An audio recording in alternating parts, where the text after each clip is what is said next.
بسم الله الرحمن الرحيم. السلام عليكم ورحمة الله وبركاته.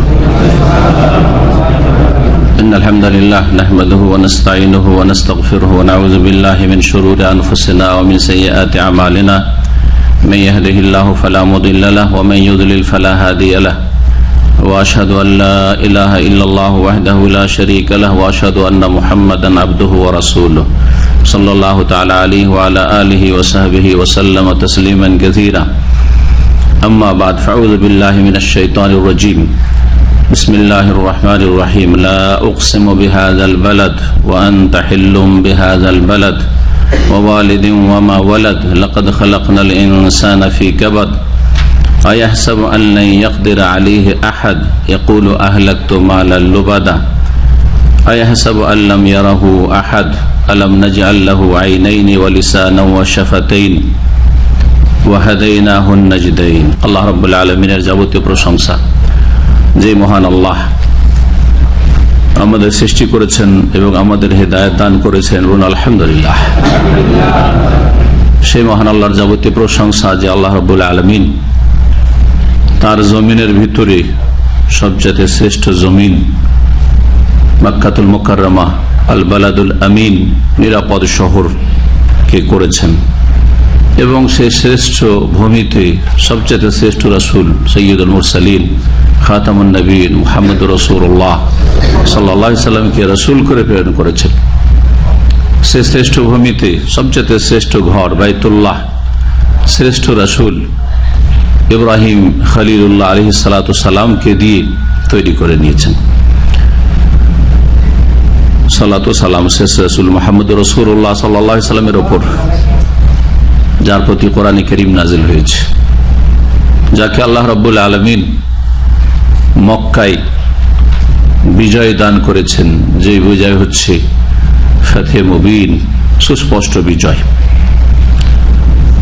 এবং এই বিজয়ের সাথে রাসূলুল্লাহ সাল্লাল্লাহু আলাইহি ওয়াসাল্লাম যে উত্তম আচরণ করেছেন পরাজিত জাতির সাথে, যারা এক সময় দীর্ঘদিনের জালেম ছিল, অত্যাচারী ছিল, সেটা মানব জাতির ইতিহাসে স্বর্ণ অক্ষরে লেখার মতো ইতিহাস।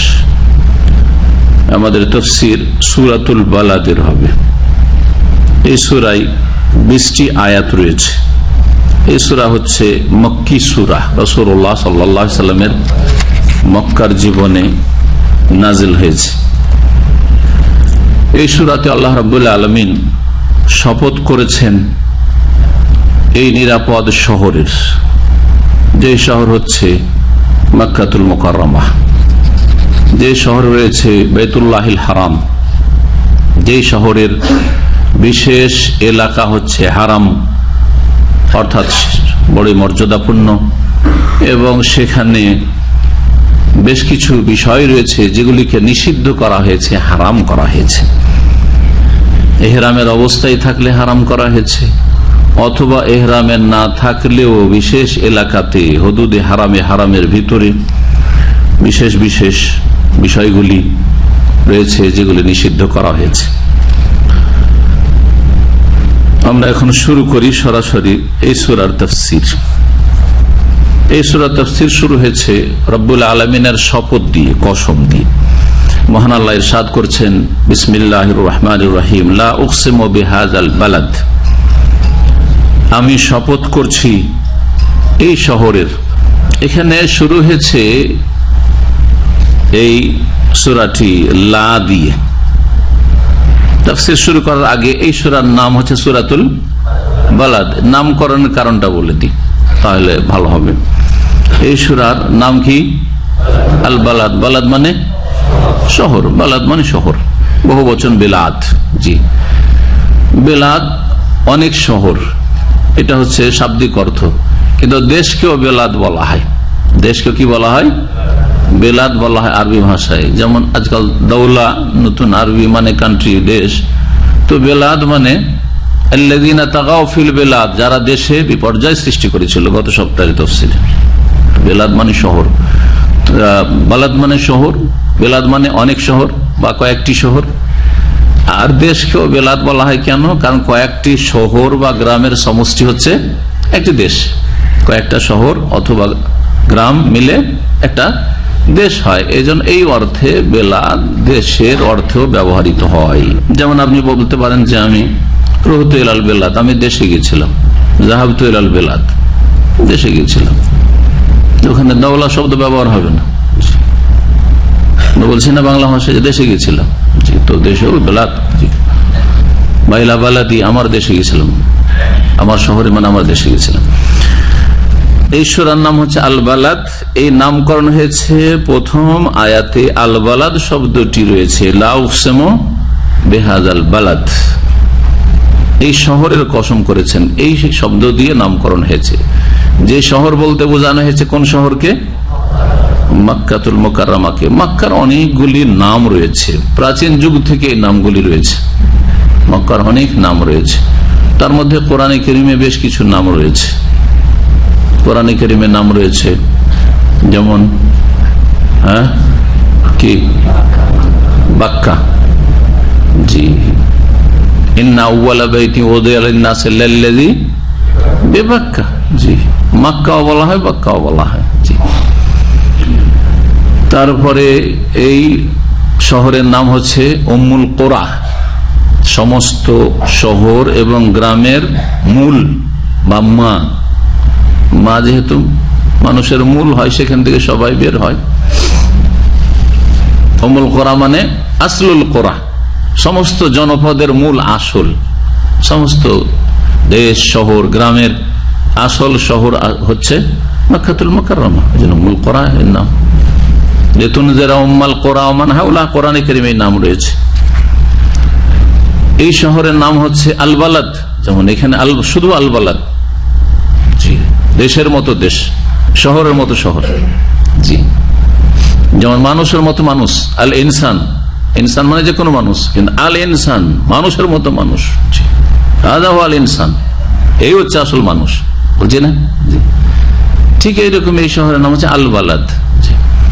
এই শহরের নাম হচ্ছে আল বালাদুল আমিন, জি, যেমন সূরা ৩ রয়েছে, ও ৩ ও জাইতুন ও তুরে সিনিন ও হাযাল বালাদুল আমিন, জি, নিরাপদ শহর, জি। এই বিভিন্ন নামগুলি রয়েছে। এখানে লা দিয়ে শুরু করা হয়েছে। লা মানে কি হয়? না হয়, জি হ্যাঁ, এটা হচ্ছে আসল অর্থ তার, যদি সে অর্থে থাকে।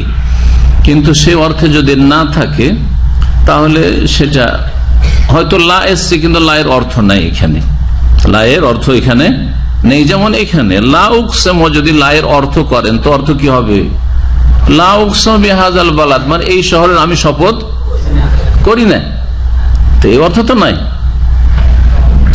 শুধু এই সূরাতে না, সূরাতুল কিয়ামা, লা উকসিমু বিয়াউমিল কিয়ামা, আমি কিয়ামতের দিবসের কি করছি? কসম করছি, শপথ করছি। ওখানেও লা এর অর্থ নেই। এখানে লা এর যে অর্থ নেই, অথচ লা এসেছে, সেই জন্য মুফাসসিরিনগণের দুটো মত এখানে তাফসীরে দেখা যায়। একটি মত হচ্ছে যে লাটা হচ্ছে জায়েদা, মানে অতিরিক্ত, অতিরিক্ত। তো কোরআনে অতিরিক্ত কিছু শব্দ রয়েছে বা অক্ষর রয়েছে। অতিরিক্ত কি রয়েছে? শব্দ বা অক্ষর রয়েছে। কেন রয়েছে? বিনা কাজে, বিনা কাজের অবশ্যই নেই। বিনা কাজে কোনো কিছু, বিনা উদ্দেশ্যে কিছু অতিরিক্ত থাকা, এটা তো অসার। কোরআনে তো কোনো অসার কথা নেই। তাহলে অতিরিক্ত যে শব্দ রয়েছে যার অর্থ না নিচ্ছি না, অথচ এই লাটা এখানে এসেছে, এটাকে বললাম জায়েদা, অতিরিক্ত। এর একটা উদ্দেশ্য আছে, উদ্দেশ্যবিহীন না, সুতরাং ফালতু না এটা। সে উদ্দেশ্যটি হচ্ছে অলংকার, জিনা, অলংকার। কথারও কিছু সাজ আছে, আছে না? জি, বাক ভঙ্গিমার কিছু সাজ আছে। একটাই কথা একজন বলছে, শুনলে ঘুম চলে আসবে, আর না হইলে বিরক্তি চলে আসবে। আর একজন ঘন্টার পর ঘন্টা বলছে, আপনাকে ভালো লাগছে, ঠিক না? কথা একটি হয়তো, একটি হাদিসে ধরেন ব্যাখ্যা করছে, তফসির করছে, একটি আয়াত একটি সূরারই তফসির করছে, হয় নাকি? অবশ্যই। তো এটি হচ্ছে অলংকারের জন্য, কিন্তু অতিরিক্ত এই অর্থে নেই। দ্বিতীয় মত হচ্ছে যে না, এখানে লায়ের না অর্থ আছে, কিন্তু কসম করছি না অর্থ নয়। এখানে লা, তারপরে ওয়াকফ থামেন, উকসিমু বিহাযাল বালাদ। আসল উদ্দেশ্য হচ্ছে যে প্রতিপক্ষ যে রয়েছে, বুঝছেন তো, প্রতিপক্ষ মানে যাদেরকে বোঝানো হচ্ছে কিন্তু বুঝতে চাইছে না। কোরআন কারীমে বুঝাইতে এসছে মানব জাতিকে, তাই না? উপদেশ দিতে এসছে, আর উপদেশ নিতে চাইছে না প্রতিপক্ষ। এই প্রতিপক্ষের একটা ভুল ধারণা আছে না, সেজন্য তো বুঝতে চাইছে না। তো এই ভুলের সংশোধন উদ্দেশ্য, এই প্রতিপক্ষ যেটা বুঝে আছে বা যেটা বলতে চাইছে, যেটা তাদের মনের কথা, ভুল কথা, সেটা কি করা, না করা। লা, জি, এদের প্রতিপক্ষের যেন তাদের ধ্যান ধারণা বা চিন্তা চেতনা বা তাদের কথার খণ্ডন, যে তোমরা যেটা বুঝেছো সেটা নয়, বা তোমরা যেটা মনে করছো সেটা নয়। শোনো, উকসিমু বিহাযাল বালাদ, আমি এই শহরের শপথ করে বলছি যে এই কথাগুলি ঠিক, যে এই কথাগুলি সম্পর্কে তোমরা ভুল ধারণা রাখছো, এই কথাগুলি ঠিক, আর তোমরা যেটা ধারণা রাখছো সেটা ভুল, সেটা তোমাদের উচিত নয়। জি, এই হচ্ছে উদ্দেশ্য। তাহলে লায়ের অর্থ আছে, জি, এটা একটা মত। উকসিমু, জি, আকসামা ইউকসিমু থেকে বা এফআল থেকে, এর মানে হচ্ছে কসম করা, ইকসাম। কাসামা ইয়াকসিমু যখন বলবেন দারাবা ইয়াদরিবু থেকে মুজাররাদ, আরবি যে গ্রামার যারা বুঝেন, ওর মানে হচ্ছে ভাগ বন্টন করা। কাসামা ইয়াকসিমু, কাসামান, কাসাম ইয়াকসিমু মানে কি? তাকসিম করা, মানে ভাগ করা। কাসামা ইউকসিমু তাকসিম, আর কাসামা ইয়াকসিমু মানে, জি। কিন্তু আকসামা ইউকসিমু যখন, তখন কোথায় অর্থ চলে গেল? শপথ করা, কসম করা, আল ইকসাম। এই জন্য উকসিমু আছে, আকসিমু নেই। কসমকে আরবিতে কয়েকটি শব্দ দিয়ে ব্যক্ত করা হয়। শপথকে কি বলা হয়? কসম বলা হয়। যেমন উকসিমু, এখানে হলফ বলা হয়। নবী করিম সাল্লাল্লাহু আলাইহি ওয়াসাল্লাম হাদিসে রয়েছে, লা তাহলিফু বিআবাইকুম, তোমরা তোমাদের বাপ দাদার পূর্বপুরুষদের কসম করিও না। হলফ আমরা বাংলা বলি না, হলফ নেই তো, এটা আরবি শব্দ হলফ, জি, হালাফ। তো হালাফ মানেও শপথ, কসম, জি। আর কাসাম মানেও কসম, শপথ। আর একটি শব্দ রয়েছে ইয়ামিন। ইয়ামিন মানে, ইয়ামিন মানে শপথ। ইয়ামিন মানে ডান হয়, ইয়ামিন মানে কি হয়? ইয়ামিন ইয়াসার, তাই না? বা ইয়ামিন শিমাল। আর ইয়ামিন মানে কসম হয়, একই রকম শব্দ। তাহলে আপনাকে কি করে বুঝবেন যে এখানে ইয়ামিন মানে ডান না ইয়ামিন মানে শপথ? আপনাকে ক্ষেত্র বুঝতে হবে যে প্রসঙ্গটা কি, সিয়াকে কালাম এটাকে বলা, প্রসঙ্গ, কথা কি চলছে এখানে। ডানের অর্থ এখানে প্রযোজ্য নাকি এখানে কসমের অর্থ? জি, এখান থেকেই হাদিসে এসছে আল ইয়ামিনুল গামুস, আল ইয়ামিন আল গামুস, ডুবিয়ে দেওয়া শপথ বা ডুবিয়ে দেওয়া কসম। তো ইয়ামিন মানে শপথ, জি। কসম কত প্রকার এর আগে বলেছি, কিন্তু কসম কত প্রকার? হ্যাঁ, তিন প্রকার। কে বলছেন এত আস্তে করে? 3 প্রকার, জি হ্যাঁ। তার মধ্যে একটি হচ্ছে মিথ্যা কসম। অতীতের কোনো কিছু হয়েছে, ঘটেছে, তার উপর মিথ্যা কসম করা, এটা হচ্ছে ইয়ামিনে গামুস, যেটা কাবিরা গুনাহ, মিথ্যা কসম করা, যেটা জাহান্নামে ডুবিয়ে দিবে মানুষকে, সেই জন্য একে ইয়ামিনে গামুস, মিথ্যা কসম করাকে ইয়ামিনে গামুস বলা হয়। যে ব্যক্তি মিথ্যা কসম করবে সে জান্নাতে যাবে না, এই মর্মে যে হাদিসগুলি রয়েছে। হাজা মানে তো জানা আছে, তাই না? আর বা মানে জানা আছে, বাহার ফেজার। হাজা মানে কি? এই শহর, এই যে এই আল বালাদ শহর। ওয়া আনতা হিল্লুম বিহাযাল বালাদ, আর হে নবী তুমি হিল্লুন। হিল্লুনের 2টি অর্থ রয়েছে। হিল্লুন মানে 2টি অর্থ রয়েছে। হিল্লুন মানে হালালুন হইতে পারে। হিল্লুন মানে হালালুন, সহজ ভাষায় বলছি, বাংলায় বলে পরে বলছি। আর হিল্লুন মানে হলুল থেকে হইতে পারে, হলুল থেকে হইতে পারে। হালালুন আর হলুলুনে কি পার্থক্য আছে? যারা ভালো আরবি বুঝে তারাই বলতে পারে। জি, কারো জানা আছে? দুটোতে কিন্তু হা লাম, লাম মাদ্দা মানে ধাতু। আরবিতে 3টে অক্ষর লাগে একটা শব্দ তৈরি হতে, ফেল বা ইসম। জি, ফা কালমা, আইন কালমা, লাম কালমা বলা হয় এটাকে।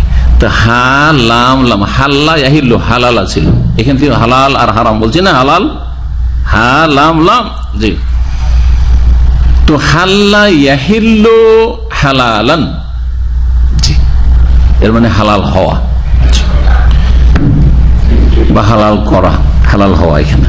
আর এটা হচ্ছে হাল্লা ইয়াহুল্লু হুলুলান, হাল্লা ইয়াহিল্লু না বলে ইয়াহুল্লু না স্যার, আমি শুধু বললাম হুলুলান। এর মানে কি হয়, কে বলতে পারেন? হ্যাঁ, মিশে যাওয়া। জি, হলুল মানে কোনো কিছুতে প্রবেশ করা, এমন ভাবে প্রবেশ করা বা মিশে যাওয়া যে দুটোকে আর পৃথক না করা যায়।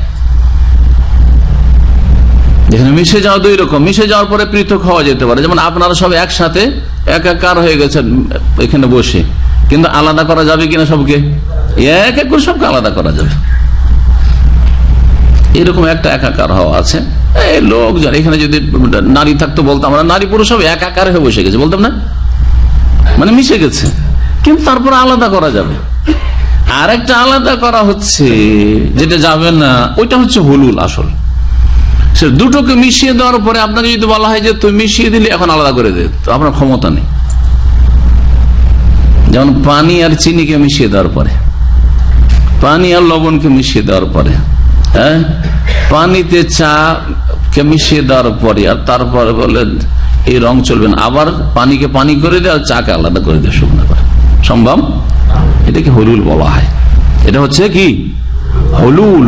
যারা সুফি পীর মুরিদিতে বিশ্বাসী, কারণ পীর মুরিদের দেশ তো আবার ভারত, বাংলাদেশ, পাকিস্তান, বিশেষ করে বাংলাদেশে তো আরো সুযোগ সুবিধা পেয়েছে পীরেরা। দেখছে যে বাঙালি জাতি ইসলামকে এত ভালোবাসে, আর এরা এত আবেগী, আর এত মহব্বত করে ওলামাদের সাথে আর বুজুর্গদের সাথে, আর এদের ধর্মীয় অনুভূতিটা খুব সুন্দর, তখন এদের শোষণ করেছে এই পীরেরা, চুষেছে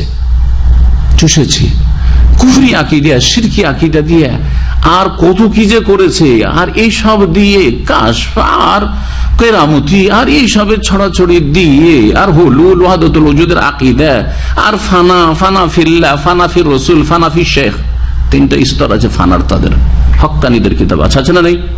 হ্যাঁ, এখানে আলেম অনেকে আছে কিন্তু। জি, আর যে আমার 8-9 ঘন্টার বক্তব্য আছে তাতে এসব কথা বিস্তারিত আলোচনা আছে। যাদেরকে হক্কানি বলছেন না, ওই হক্কানিদের কিতাবের কথা বলছে। তাহলে বাকি যাদের ভণ্ড বলছেন তাদের তো দুর্দশার শেষ নেই, আর সবার দুর্দশার শেষ নেই। আকিদা সবগুলি বরবাদ। এদের একটি কুফরি আকিদা হচ্ছে হলুলের আকিদা, যে আল্লাহর যারা ওলিয়ে কামেল তাদের মধ্যে আল্লাহ হলুল করে। কি করে? হলুল করে। যেমন হুসেন মানসুর হেল্লাজ বলছে এত বড় আল্লাহর ওলিয়ে কামেল ছিল, এত বড় আল্লাহর ওলিয়ে কামেল ছিল যে আল্লাহর মধ্যে সে কি করেছে?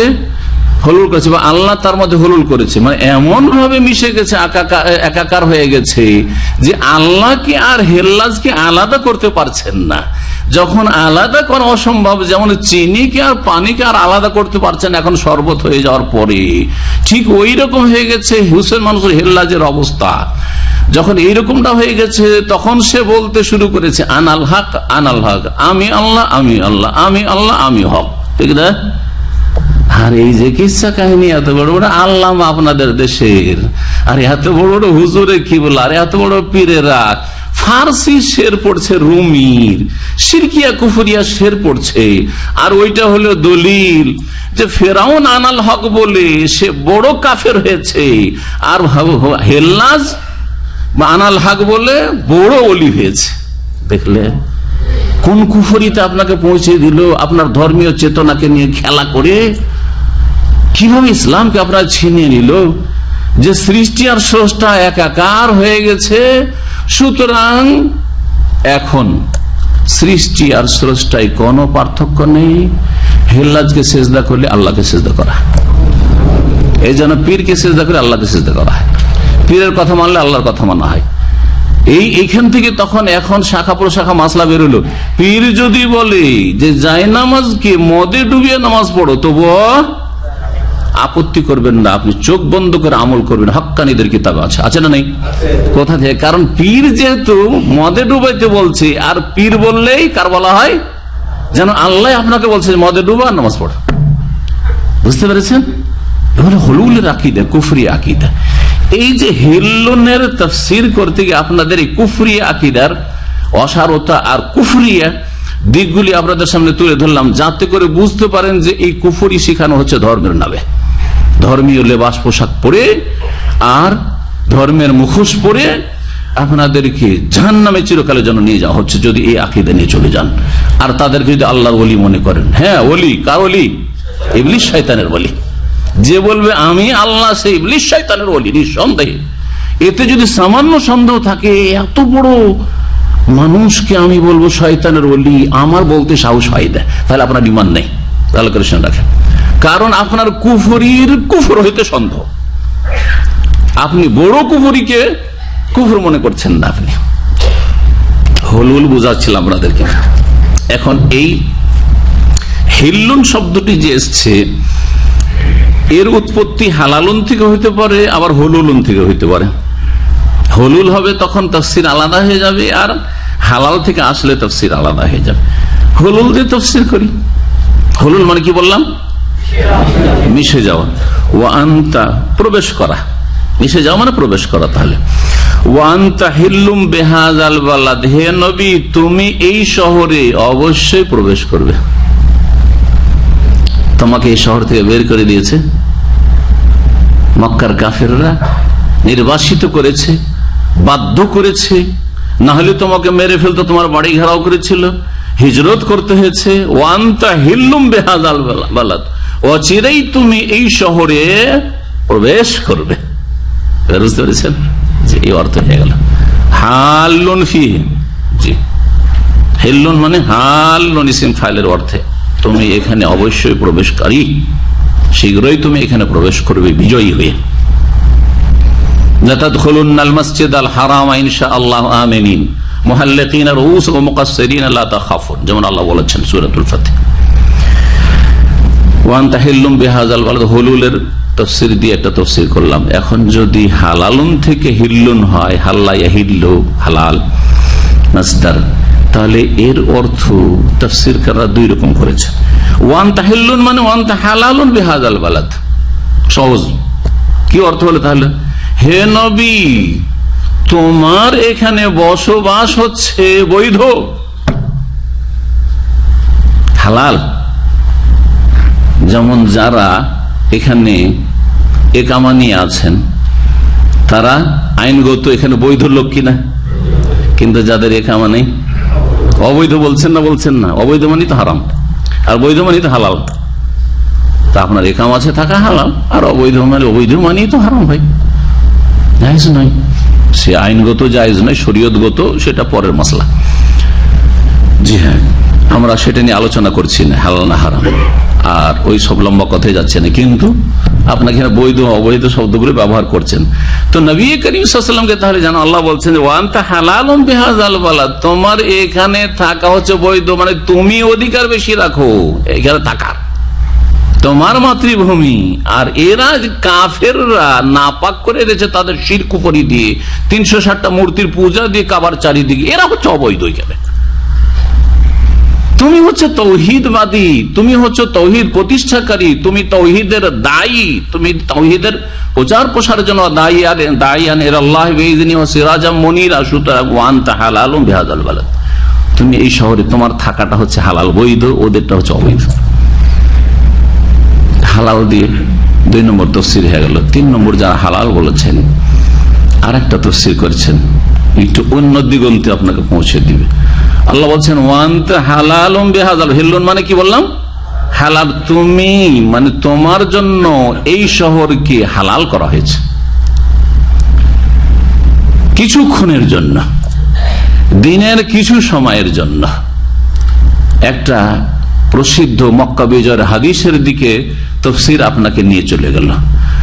ওয়া আনতা হালালুন বিহাযাল বালাদ, তুমি এই শহরে হালাল মানে তোমার এখানে অস্ত্র ধারণ করা মক্কা বিজয়ের দিনে কিছু সময়ের জন্য হালাল করে দেওয়া হয়েছে। আসলে মক্কায় অস্ত্র ধারণ করা, লড়াই করা কি হচ্ছে? হারাম, কিন্তু তোমার জন্য হালাল করা হয়েছে। ইন্নামা উহিল্লা লি সাআতুম মিন নাহার, নবী মুহাম্মদ সাল্লাল্লাহু আলাইহি ওয়াসাল্লাম বলছেন আমার জন্য একদিনের কিছু সময়ের জন্য যুদ্ধ করা মক্কা বিজয়ের দিনে হালাল করা হয়েছে। হাদিসটা তাহলে আপনাদেরকে শোনাই। বলছেন রাসূলুল্লাহ সাল্লাল্লাহু আলাইহি ওয়াসাল্লাম, ইন্না হাযাল বালাদ হারামাহুল্লাহু ইয়াওমা খালাকাস সামাওয়াতি ওয়াল আরদা, নিশ্চয় এই শহরকে, এই নগরীকে আল্লাহ হারাম করেছেন। মানে এখানে লড়াই, ঝগড়া, মারামারি, অস্ত্র ধারণ হারাম করেছেন। কখন থেকে? যেই দিন থেকে আকাশ সমূহ এবং জমিন সৃষ্টি করেছে।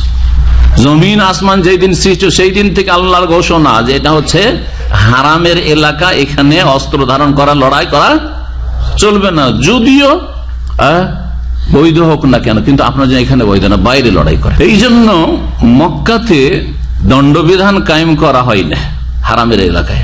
হারামের বাইরে গিয়ে, হুদুদ হারামের বাইরে দণ্ডবিধান কায়েম করা হয়। যেমন কেস আছে গলা কাটা, হিরোইনের শাস্তি, আর তারপরে আর অন্য যেসব শাস্তি রয়েছে, চোরের হাত কাটা ইত্যাদি, এসব দণ্ডবিধানগুলি কায়েম করা হয়। অথচ ফরজ এগুলি সরকারের জন্য কায়েম করা, কিন্তু সেগুলি করা হয় কোথায়? হারামের বাইরে করা হয়। যদিও ফুকাহাদের ইখতিলাফ রয়েছে যে অপরাধটা বাইরে করেছে না হারামের ভিতরে করেছে। একদল বলছেন হারামের ভিতরে যদি অপরাধ করে থাকে তাহলে হারামের ভিতরে শাস্তি দেন, অসুবিধা নেই। কিন্তু বাইরে ধরেন অপরাধ করেছে আর তাকে ধরে নিয়ে আসা হলো, কারণ মক্কা শহর তো অনেক বড় হয়ে গেছে। হারামের এরিয়া তো ধরেন মদিনার রাস্তাতে গেলে মসজিদের তানিম, যে মসজিদ আয়েশা, ওখানে তো হারামের এরিয়া শেষ হয়। তারপরে তো অনেক দূর দূর পর্যন্ত মক্কা শহর চলে যাচ্ছে, আজকাল জুমুম পর্যন্ত পৌঁছে গেছে। তাহলে ওইসব এলাকায়, হালাল এলাকাতে যদি অপরাধ করে, তাহলে ওকে ধরে নিয়ে সে হারামের ভিতরে, মসজিদ হারামের কাছে দণ্ডবিধান কায়েম করেছে, এটা চলবে না, কারণ সে বাইরে অপরাধ করেছে। বুঝা গেছে? আর একদল বলছেন না, কোনোটাই চলবে না, দণ্ডবিধানগুলো বাইরে কায়েম করা। নবী করিম সাল্লাল্লাহু আলাইহি ওয়াসাল্লাম বলছেন যে আকাশ এবং জমিন যেই দিন সৃষ্টি করেছে সেই দিন থেকে আল্লাহ এই শহরকে হারাম বলে ঘোষণা করেছেন। হারাম মানে সম্মানিত, সম্মানিত বলে ঘোষণা করেছেন। আর এই সম্মানের কারণেই এখানে যুদ্ধ, লড়াই হারাম করা হয়েছে, অস্ত্র ধারণ করা হারাম করা হয়েছে। ফাহুয়া হারামুন বিহুরমাতিল্লাহ ইলা ইয়াউমিল কিয়ামাহ, সুতরাং আল্লাহর হারাম করার কারণে কিয়ামত পর্যন্ত এই শহরটি হচ্ছে হারাম বা সম্মানিত।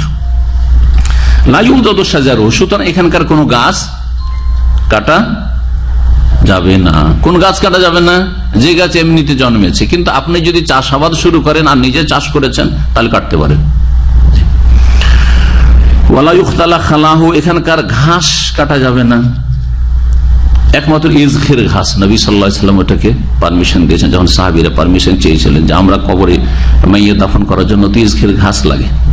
আমাদের দেশে তো কলা পাতা দেয় মাসের উপর, তো এখানে তার কলার গাছ নেই, কলা পাতা নেই, তো ইজখির ঘাসের দরকার। আর বাড়ি ঘরে ছাউনির জন্য দুটো কারণে অনুমতি চেয়েছিলেন সাহাবীরা।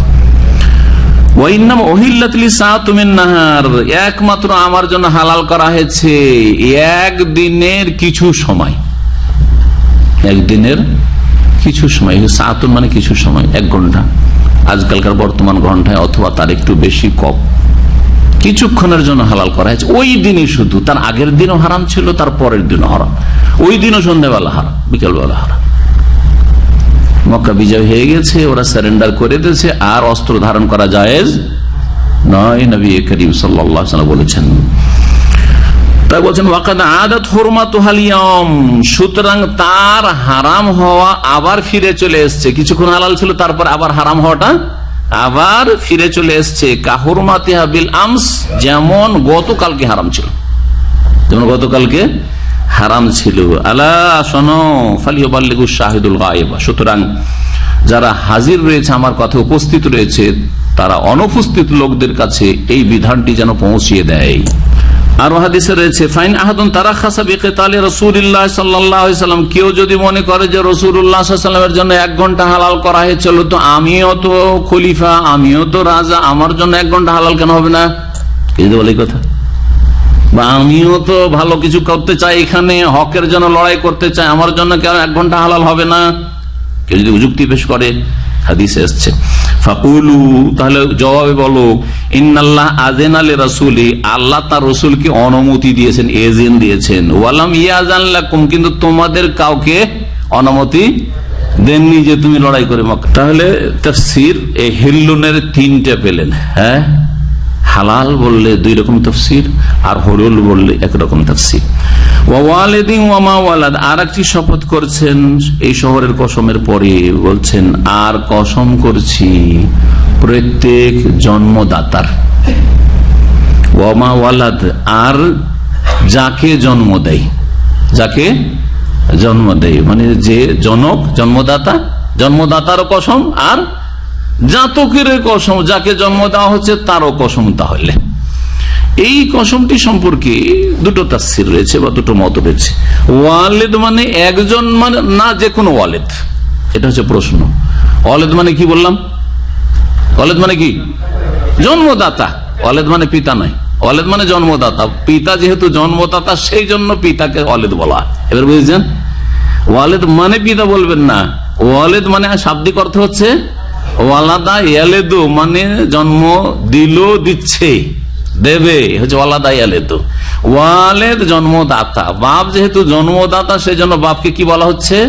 ওয়ালিদ বলা হচ্ছে। আবুন মানে বাপ, শুধু আব যখন হবে তখন শুধু বাবা, কিন্তু ওয়ালিদ মানে জন্মদাতা, জন্মদাতা বাপ। এখানে একদল তাফসীরকাররা বলছেন ওয়ালিদ বলতে প্রথম জন্মদাতাকে বোঝানো হয়েছে। প্রথম জন্মদাতা মানুষকে আদম আলাইহিস সালাম। সুতরাং তারা বলছেন যে এখানে ওয়ালিদ বলে আমি কসম করছি, আল্লাহ বলছেন জন্মদাতার, তোমাদের যিনি প্রথম জন্মদাতা, আমাদের প্রথম জন্মদাতা, মানব জাতির জন্মদাতা কে? আদম আলাইহিস সালাম। সবাই আমরা বনি আদম, আমিও আদম সন্তান, আপনার আদম সন্তান, তাই না? যখন আদম সন্তান, তো এখানে ওয়ালিদ বলে কসম করা হয়েছে কার? আদম আলাইহিস সালামের। ওয়া মা ওয়ালাদ, এই মা মানের অর্থে রয়েছে, কারণ মাটা যারা গায়র মাকুল, গায়র আকিল, মানে যারা জ্ঞান বিশিষ্ট নয়, এইরকম সৃষ্টি বা বস্তুর ক্ষেত্রে ব্যবহৃত হয়। আর মানটা জাবিল ওকুল বা জ্ঞান বিশিষ্টর জন্য ব্যবহার হয়। তো মান মানে কে, মান মানে, আর মা মানে কি, এবার বুঝতে পারলেন? মান মানে কে, কে মানুষকে বলা যাবে, হ্যাঁ ইনি কে, আর কে বলা যাবে?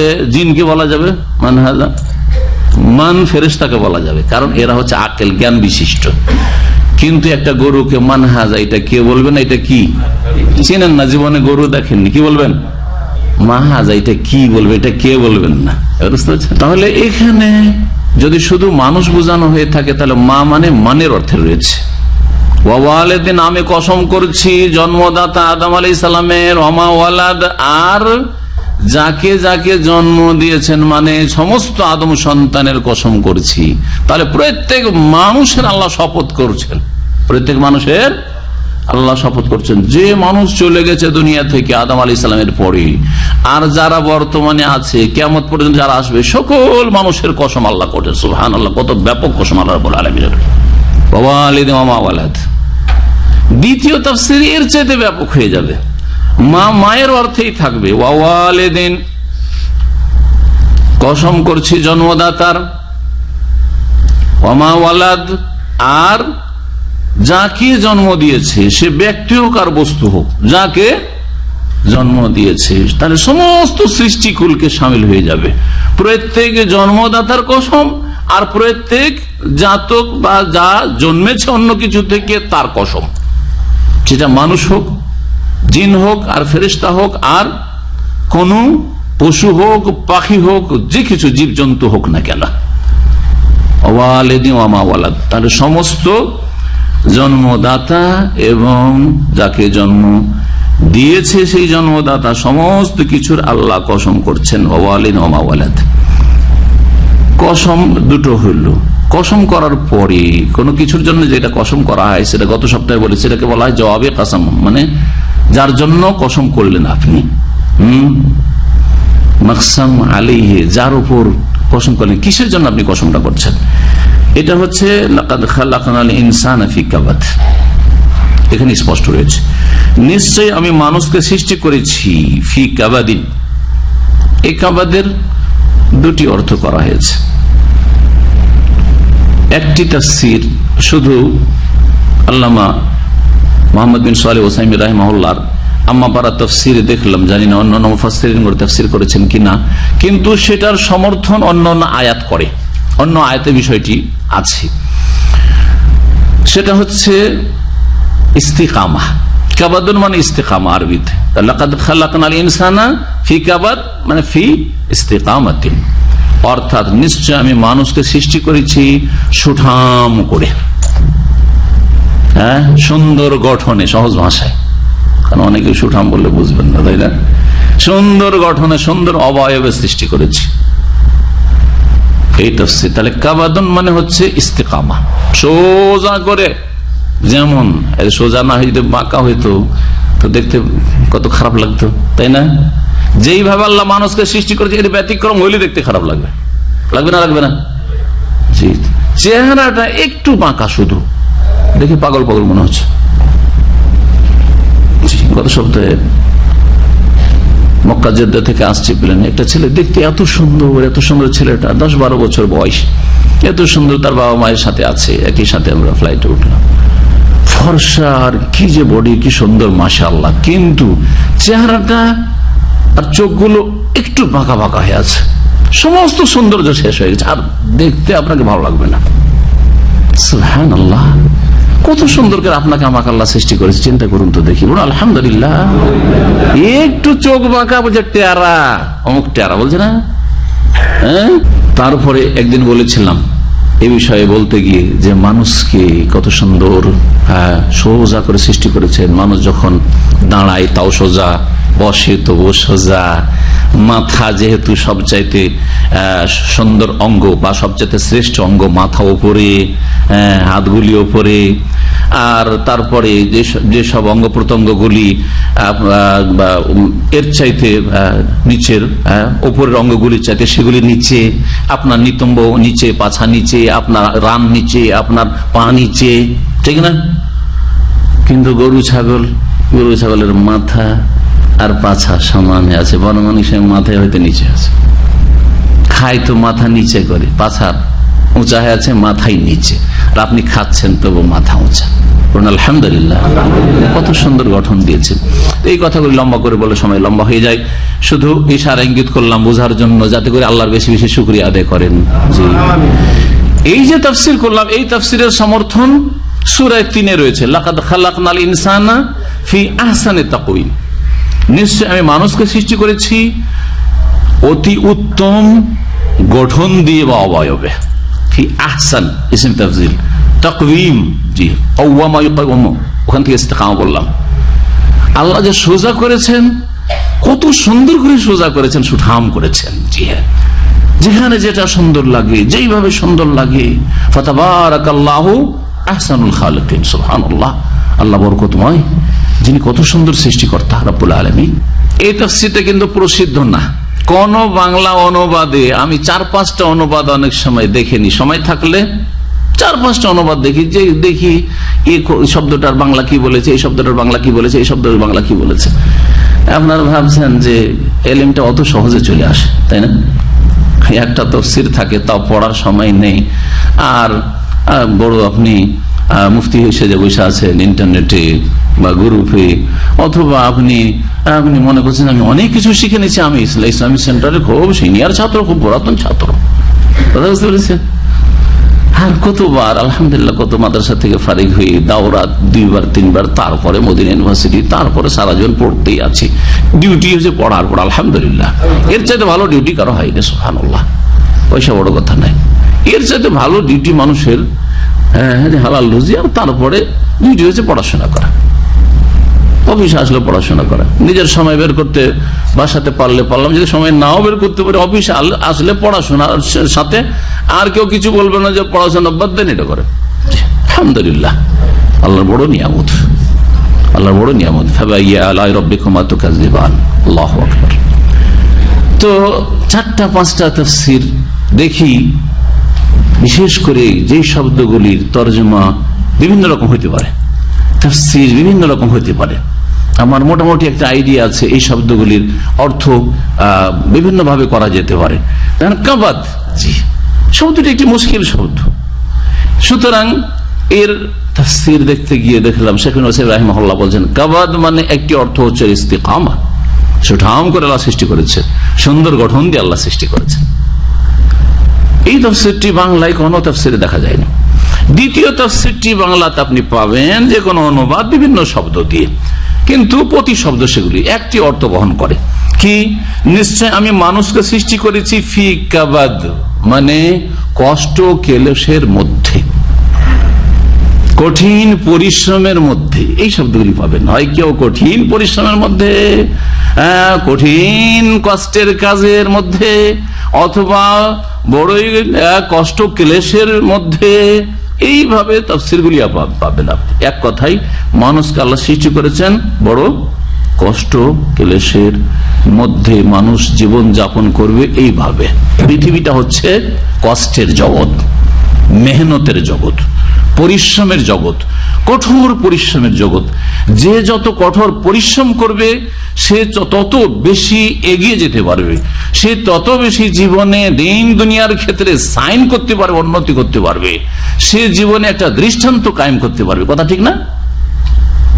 ছাত্র জীবনে যে যত বেশি মেহনত করেছে তত বেশি তার সাবজেক্টে ভালো হয়েছে, হয়নি? সে মাদ্রাসায় পড়ুক অথবা স্কুল কলেজে পড়ুক, নিজের সাবজেক্টে যে যেমন মেহনত করেছে তেমন সে ফল খেয়েছে। প্রবাস জীবনে যে যেমন মেহনত পরিশ্রম করে তেমন সে পায়। এগুলো তো ভালোই বুঝছেন, কিন্তু দিনের বিষয়টি, ধর্মের বিষয়টি বুঝছেন না অধিকাংশ মুসলিম। দিনদারির ক্ষেত্রে, ঈমান আমলের ক্ষেত্রে, ইসলামের ক্ষেত্রে, ইসলামের বাস্তবায়নের ক্ষেত্রে, জীবনের প্রতিটি ক্ষেত্রে যে যেমন মেহনত করবে তেমন দুনিয়া আখিরাতে আল্লাহর সন্তুষ্টি লাভ করবে এবং আল্লাহর কাছে মর্যাদা পান হবে। হবে না? হবে না? একজন লোক 5 ওয়াক্ত সালাত আউয়াল ওয়াক্তে পড়ে, জামাত মিস হয় না, তাকবীরে তাহরিমার সাথে পড়ে, তার সাথে গিয়ে আজানের সাথে ঢুকে পড়ে, তাহিয়াতুল মসজিদ পড়তে পারে, হ্যাঁ, তার কোনো কিছুই মিস যায় না। উপরন্তু সে রাতে কমপক্ষে 1-2 ঘন্টা তাহাজ্জুদ পড়ে, আর আপনি কোন রকম গিয়ে 5 টাইমে জামাতটা ধরে নেন, বলে আমিও 5 ওয়াক্ত নামাজি, সেও 5 ওয়াক্ত নামাজি। কি পার্থক্য? হ্যাঁ, একজন সালাত আদায় করে বড় খুশুর সাথে, সমস্ত কিছুর অর্থ বুঝে, শুরু থেকে শেষ পর্যন্ত আল্লাহু আকবার থেকে শুরু করে আসসালামু আলাইকুম ওয়া রাহমাতুল্লাহ পর্যন্ত যা পড়ে অর্থ বুঝে এবং খুশুর সাথে একাগ্রতার সাথে সালাত আদায় করে। আর আপনি নারিকেল বা ডাবের ওপর শুধু কামড়ি মারছেন আর বলছেন আমিও 5 ওয়াক্ত নামাজ পড়ি আর উনিও পড়েন। কি পার্থক্য? হ্যাঁ, কত পার্থক্য চিন্তা করেন আপনি। আপনি এইরকমই এই নামাজ ছাড়া অন্য অন্য দিকে যান আমলের ক্ষেত্রে, আপনার শুধু সহি আকীদাটা আছে, আকীদা ঠিক আছে আর নামাজটা ঠিক আছে, আখলাক চরিত্রে একেবারে নিচে নেমে গেছেন। দীর্ঘদিন শিখলেন কিন্তু এখনো চরিত্র শিখলেন না। চরিত্র শিখার প্রয়োজন রয়েছে আপনার।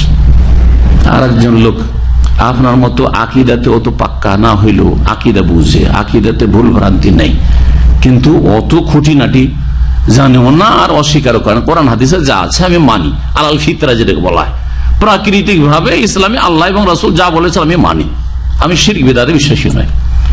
আর তার ফরজ ওয়াজিব ঠিক আছে, হ্যাঁ মোটামুটি, কিন্তু আপনার মতো নফল কাজ, হ্যাঁ ইসলামের খেদমত, এগুলো হয়তো করতে পারে না। কিন্তু আখলাক চরিত্র, আপনি ইসলামের খেদমত করে আপনার আখলাক চরিত্র খারাপ, আর সে ইসলামের বেশি খেদমত নফল করতে পারে না, কিন্তু তার আখলাক চরিত্র হচ্ছে একেবারে চমৎকার, সে আপনার চেয়ে তো অনেক ভালো, অনেক ভালো।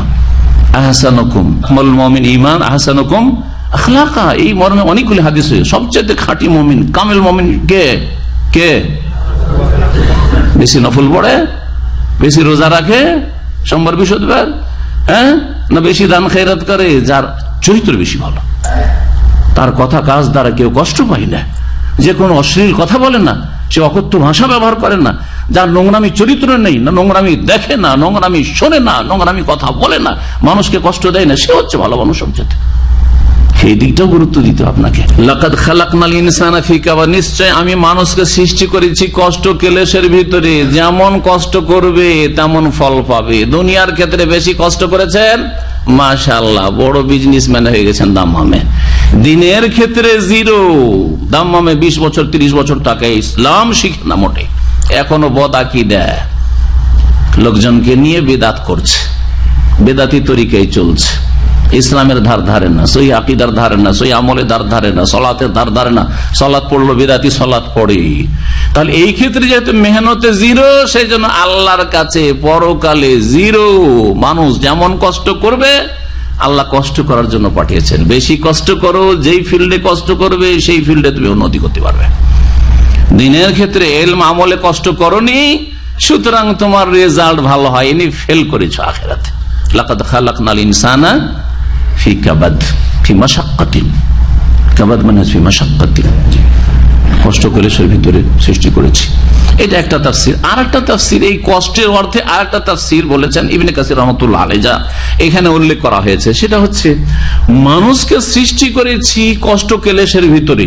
মানে মানুষের সৃষ্টির পদ্ধতি বা যে সিস্টেমটা আল্লাহ রাব্বুল আলামিন, সেটা হচ্ছে মানুষের কষ্টের জীবন।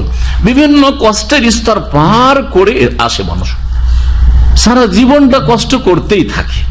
উত্থান পতন, সবসময় উত্থান থাকে না, সবসময় উন্নতি থাকে না, সবসময় সুখ থাকে না। বিভিন্ন কষ্টগুলি পার করে, যেমন বিভিন্ন ঘাটিতে উঠতে হয়, উঁচা জায়গায় যেতে হয়, কষ্ট করতে হয়। এইরকম হচ্ছে আমাদের অবস্থাটি, সৃষ্টিগত অবস্থা। এই মর্মে সালাফদের কিছু উক্তি রয়েছে, যেমন আব্দুল্লাহ বিন আব্বাস রাদিয়াল্লাহু তাআলা আনহুমা থেকে আর কয়েকজন তাবেঈ এই থেকে বর্ণিত রয়েছে, ফি কাবাদ মানে ফি শিদ্দাতে খালকিন, মানে সৃষ্টির কষ্ট, মানে সৃষ্টির যে আল্লাহ রাব্বুল আলামিনের নীতিমালা রয়েছে, সেই কষ্টগুলি আমরা পার করে এসেছি। বলছেন আলাম তারা ইলাইহি, দেখো না একজন মানুষকে ওয়াজিকরে মাউলিদি কেমন কষ্টের সাথে ভূমিষ্ঠ হইলো, মায়ের পেটে থাকলো আবার ভূমিষ্ঠ হইলো। যে ভূমিষ্ঠ করছে সেও, মাও কষ্ট করছে, শিশুও কষ্ট করছে, কখনো অসুস্থ, কখনো কি অবস্থা। ওয়া নাবাত আসনানিহি, দাঁতগুলি যখন, দাঁত ওই যে দুধের দাঁতগুলি যখন গজাচ্ছে, অসুস্থ হয় বাচ্চা, জি, তারপরে দাঁতগুলি আবার একসময় পড়ে, দাঁত ভেঙে ভেঙে ফেলতে হয়, তাই না? এইসব বলেছেন। তারপরে আরো প্রখ্যাত মুজাহিদ তাবেঈ ইবনে আব্বাস রাদিয়াল্লাহু তাআলার ছাত্র, তিনি বলছেন যে কষ্ট ক্লেশের মাধ্যমে আল্লাহ সৃষ্টি করেছেন। মানে প্রথম নুতফা, মানুষ কোথায় ছিল? শুক্রবিন্দু, বীর্য ছিল। সুম্মা আলাকা, তারপরে জমাট বাঁধা রক্ত হলো। সুম্মা মুদগা, তারপরে গোশতের পিণ্ড হলো। ইয়াতাকাব্বাদু ফিল খালকি, সৃষ্টির যে সিস্টেম আল্লাহ রয়েছে তাতে বিভিন্ন স্তরে কষ্টের মাধ্যমে সে আসছে, উন্নতি করছে, তার গ্রোথ হচ্ছে, বাড়ছে। যেমন কোরআনে কারীমে আল্লাহ বলেছেন হামালাতহু উম্মুহু কুরহান, মা তাকে পেটে গর্ভধারণ করেছে, বহন করেছে বড় কষ্টের সাথে। মা কষ্ট করেছে, বড় কষ্ট করেছে। আর সেই সময় খাবার কি ছিল? নাভি দিয়ে খাবার যেত, মাসিকের রক্ত, এই যে রক্ত যেত, এই যে রক্ত যাচ্ছে, মায়ের রক্ত চুষছে। সেই সময় মাসিক বন্ধ হয়েছে, কারণ মাসিক হয়ে যদি রক্ত মাইনাস হয়ে যায়, তাহলে রক্ত ছেলেকে দেবে কি করে? তখন এখান দিয়ে রক্ত যাচ্ছে। জি হ্যাঁ, রক্ত যদি মুখ দিয়ে আপনাকে খেতে বলা হয়, ভূমিষ্ঠ হওয়ার পরে হুঁশ জ্ঞান হয়েছে, তুই খা, রক্ত খা, খাবেন? মায়ের রক্ত, বাপের রক্ত, হ্যাঁ, এমনি রক্ত কিনে এনে দিচ্ছে আপনাকে হাসপাতাল থেকে, খাবেন না? খাবেন না আপনি? রক্ত স্বল্পতা হলে রক্ত চড়াইতে হচ্ছে আপনাকে ভদ্রভাবে, যাতে আপনার যেন অরুচি না হয়। কিন্তু একসময় আপনার নাভি দিয়ে রক্ত গেছে। রক্ত কেন? আল্লাহ তো খেতে দিতে পারতেন ইচ্ছা করলেন। মুফাসসিরিনগণ লিখেছেন, শেখ উসাইমিন লিখছেন যে মানুষকে তো আল্লাহ মুখ দিয়ে খাইতে পারতেন, মাতৃগর্ভে, হ্যাঁ, মুখ দিয়ে পান করাইতে পারতেন, আল্লাহর জন্য কোনো মুশকিল? যে আল্লাহ নাভি দিয়ে খাওয়াইতে পারছেন 9 মাস 10 মাস মাতৃগর্ভে, সে আল্লাহ মুখ দিয়ে পানাহার করাইতে পারতেন। কিন্তু মুখ দিয়ে পানাহার করলে পেশাব পায়খানার প্রয়োজন হয়ে যেত, যেটা মাতৃগর্ভে অসম্ভব ছিল। এমন ভাবে আপনার নাভি দিয়ে চলে গেছে এই রক্ত, মায়ের রক্ত চুষেছেন আপনি। চুষার পরে আর পেটে গিয়ে পেশাব পায়খানার আকার ধারণ করেনি, বরং বিভিন্ন শিরা উপশিরা রগগুলিতে সেই রক্ত সঞ্চারিত হয়েছে, আর আপনি সুস্থ হয়ে বাড়তে দেখেছেন। আর তারপরে 3 কিলো, 3.5 কিলো, 4 কিলোর বাচ্চা হয়ে দুনিয়ায় চলে আসলেন সুস্থ হয়ে। আলহামদুলিল্লাহ।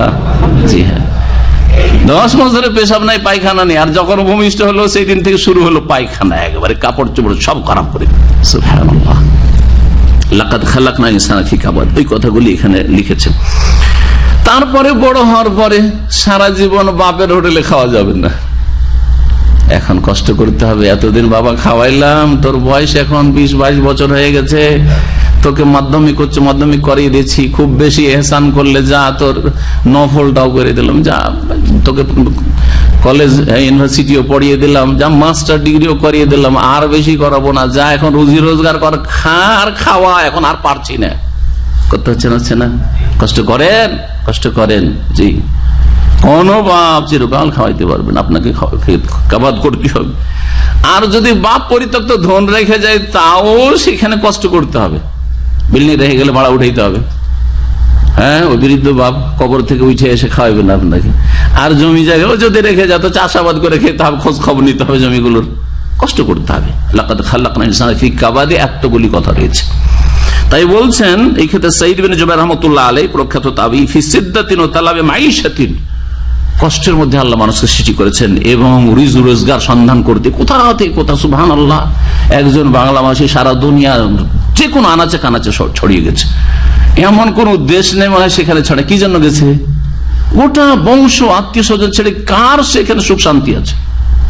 কিন্তু শুধু এই একটু পেটের শান্তি, সংসারের শান্তি, আর্থিক সচ্ছলতার জন্য সারা দুনিয়া একাই গিয়ে পড়ে আছে। ওই দেশে কেউ একজন নেই তার আত্মীয় স্বজন আর পরিচিত আপনজন। হাসান বসরি রাহমাতুল্লাহ আলাইহি বলছেন, ইউকাবিদু মাযায়িকাদ দুনিয়া ওয়া শাদায়েদাল আখিরাহ।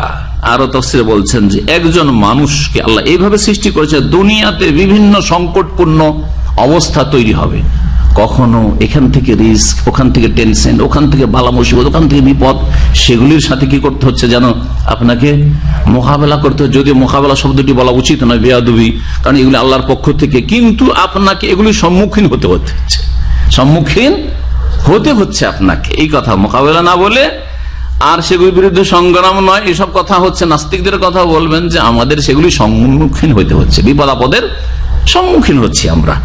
সাদায়েদুল আখিরা, এবং আখিরাতের যে বিপদ আপদ গুলি রয়েছে সেগুলির সম্মুখীন হইতে হবে। আপনি যদি আমল ভালো না নিয়ে যান, তো মাঝে মধ্যে বালা মুসিবত আসতে আছে দুনিয়াতেই, বিপদ আপদের শেষ নেই। আপনার চরিত্র খারাপ, কারো মা বোনের ইজ্জত নষ্ট করেছেন, আপনার স্ত্রী পালিয়ে গেল। কালকে এক ভাই বলছে যে 3-4টা ছেলে মেয়ে ছেড়ে ওই স্ত্রী ওই টিউশন মাস্টারের সাথে পালিয়ে চলে গেছে। সে বড় ছেলে শাহবালক ছেলে, আউযুবিল্লাহ, শাহবালক ছেলে ছেড়ে, আর এই বেকু প্রবাসে থাকে ছেলে মেয়েদের টিউশন করার জন্য টিউশন মাস্টার বাড়িতে পড়াইতে দিয়েছে, আর বাড়িতে নেই পর্দা, বাল বাচ্চাকে বাড়িতে রেখে দিয়ে ওই টিউশন মাস্টার পালিয়ে চলে গেছে। এমনিতে হয়েছে আপনার চরিত্র আগে খারাপ আছে। জি, ভালো করে তলাশ করে দেখেন, এমন বিপদ আসতেই পারে না ইল্লা মাশাআল্লাহ, আল্লাহর অন্য কোন হিকমত থাকতে পারে, ব্যতিক্রম বলতে, কারণ গায়েব জানি না। কিন্তু অধিকাংশ ক্ষেত্রে এইরকম হয়ে থাকে যে আপনি কারো মানহানি করেছেন, কারো মা বোনের ইজ্জত নষ্ট করেছেন, যার ফলে আপনার মা বোনের অথবা আপনার স্ত্রীর অথবা আপনার মেয়ের হয় তাড়াতাড়ি আল্লাহ দ্রুত ধরবেন, না হলে 10-20 বছর পরেও ধরতে পারে, পড়াও করবেন। এগুলি হচ্ছে সাদায়েদুল আখিরা, দুনিয়ার আযাব, মরার পরে কবর আযাব। এইভাবে আল্লাহ মানুষকে সৃষ্টি করেছেন। লাকাদ খালাকনা ইনসানা ফি কাবাদ। আয়াহসাবু আল্লা ইয়াকদির আলাইহি আহাদ, মানুষ কি চিন্তা করেছে, ধারণা করে যে তার উপর কেউ সক্ষম নয়? আরে কোন মানুষ সক্ষম না হইলে মানুষের রব তো সক্ষম।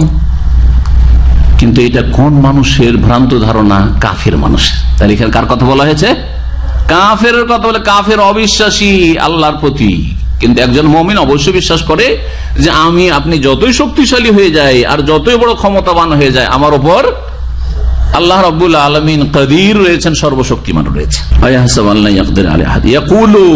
একজন কাফের অহংকারে বলে, আহলাকতু মালাল লুবাদা, আমি প্রচুর ধন সম্পদ উড়িয়েছি। আহলাকা মানে ধ্বংস করা। টাকা পয়সা যে ফালতু কাজে উড়ায়, পাপের কাজে উড়ায় আর অপচয় করে, অপব্যয় করে, এটাকে কি বলা হয়? টাকা পয়সা উড়িয়ে দিল। সে অনেক টাকা ইনকাম করলো কিন্তু টাকা পয়সা রাখতে পারলো না, উড়িয়ে দিল। বলি না এই আহলাক তো মানে উড়িয়ে দেওয়া, এখানে ধ্বংস করে দেওয়া।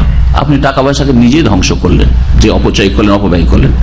ধূমপান করছেন, টাকা উড়িয়ে দিচ্ছেন, আপনি ধ্বংস করছেন। আপনি জর্দা খাচ্ছেন, তামাক খাচ্ছেন, পান খাচ্ছেন, আপনি এইরকমই মদ খাচ্ছেন, আপনি সীমাহীন খরচ করছেন, আপনি জি হ্যাঁ, আপনি স্বর্ণের পাত্র ব্যবহার করছেন, স্বর্ণের কুরসি ব্যবহার হচ্ছে, যেহেতু দুনিয়ার মধ্যে আপনি খুব ধনাঢ্য লোক, পুঁজিপতি, এই চরিত্রটা আপনার। আহলাকতুম মালাল লুবাদা, দুনিয়াতে বড়ই অহংকার করে বলো যে আমি প্রচুর ধন সম্পদ উড়িয়েছি, আমার এই বাড়ি তৈরি করতে 10 কোটি টাকা খরচ হয়েছে, আমার প্রতিটি শহরে বাড়ি আছে ইত্যাদি।